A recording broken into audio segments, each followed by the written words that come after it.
আবারও পরিচালক অনন্য মামুনের বিরাট বড়সড় একটি ইঙ্গিত, এবং তার ইঙ্গিত এই কথাই বলছে, মেগাস্টার শাকিব খান আবারও কলকাতার এসকে মুভিজের প্রযোজনায় ফিরছেন। তাহলে কি এটা শের? গতকাল ডিরেক্টর অনন্য মামুন আবারও একটি ছবি পোস্ট করেছেন, যেখানে আমরা দেখতে পাচ্ছি কত বেশ কয়েকটা দিন আগে, মানে বছরখানেক, বছর দেড়েক বা দুয়েক আগে, এসকে মুভিজের তরফ থেকে একটি অনুষ্ঠান অর্গানাইজ করা হয়েছিল কলকাতায়। সেখানে মেগাস্টার শাকিব খান ইনভাইটেড ছিলেন, তিনি এসেছিলেন, এবং একটি বিরাট বড় গ্রুপ ফটো আমরা দেখতে পাচ্ছি, যেখানে মেগাস্টার শাকিব খান আছেন, ডিরেক্টর অনন্য মামুন আছেন, এসকে ফিল্মসের কর্ণধার তিনি আছেন, গোটা একটা ইউনিট আছে। আমি তোমাদেরকে দেখিয়েও দিতে চাই সেই ছবি।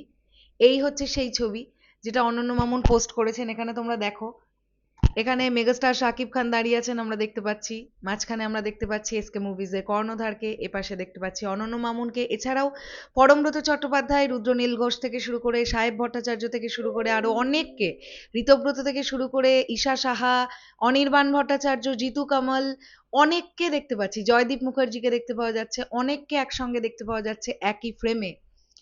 তো এই ছবিটি পোস্ট করে ডিরেক্টর অনন্য মামুন লিখছেন, আমার লাইফের একটা বেস্ট সময় ছিল এটা, হবে নাকি আবার নতুন কিছু? তো এই পোস্টটা কিন্তু ডিরেক্টর অনন্য মামুন করেন। তো উনি কয়েকটা দিন বাদে বাদেই এই ধরনের ইঙ্গিত তো দিতে থাকছেন। এবার দেখবার ব্যাপার এটাই যে 2027 সালে এই সিনেমাটা, মানে যেই সিনেমাটার ইঙ্গিত অনন্য মামুন দিচ্ছেন, সেই সিনেমাটা 2027 সালে মেগাস্টার শাকিব খান শিডিউল দিচ্ছেন কিনা, এটা কিন্তু একটা দেখবার বিষয়। তবে আমার কাছে এরকম ইনসাইডার তথ্য আছে, এই ছবিটা নিয়ে প্রাথমিক পর্যায়ে কথোপকথন নাকি হয়েছে।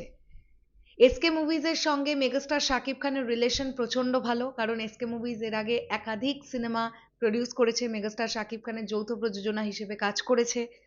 জয়দীপ মুখার্জি ডিরেকশনে আমরা মেগাস্টারকে বারংবার দেখতে পেয়েছি, এবং অনন্য মামুনের সঙ্গেও এসকে মুভিজের রিলেশন ভালো, এটাও আমরা জানি। তো দেখা যাক এক্স্যাক্টলি বিষয়টা কি হয়। তবে সত্যি কথা বলতে কি, জয়দীপ মুখার্জির ডিরেকশনে মেগাস্টার শাকিব খান বিগত যে কটা সিনেমা করেছেন দর্শক কিন্তু পছন্দ করেছে। তাই এখন একটা মৌলিক গল্পের ওপরে জয়দীপদা যদি ডিরেক্টর হিসেবে আবারও কাজ করেন মেগাস্টার শাকিব খানকে সঙ্গে নিয়ে, মানে মেগাস্টার শাকিব খান হিরো, জয়দীপ বাবু পরিচালক, বিষয়টা মন্দ হবে না। তবে দেখা যাক এসকে মুভিজ কি চিন্তা ভাবনা করছে। এই ছবিটা কি 2027-এ আসে নাকি 2028-এ আসে, কি বৃত্তান্ত কি হয় দেখা যাক। তবে অনন্য মামুনের পোস্টের মারফত প্রচারণা চলছে, এইটুকু তো বলতে পারি, যেটা কিন্তু ভালো, একটা দিকে ভালো, অ্যাটলিস্ট আমরা আলোচনা করতে পারছি, এটা তো একটা ভালো দিক অবশ্যই। চলো শেষ করলাম ভিডিওটা, আসছি আবার খুব শিগগিরই, তাহলে এখনের জন্যে টাটা।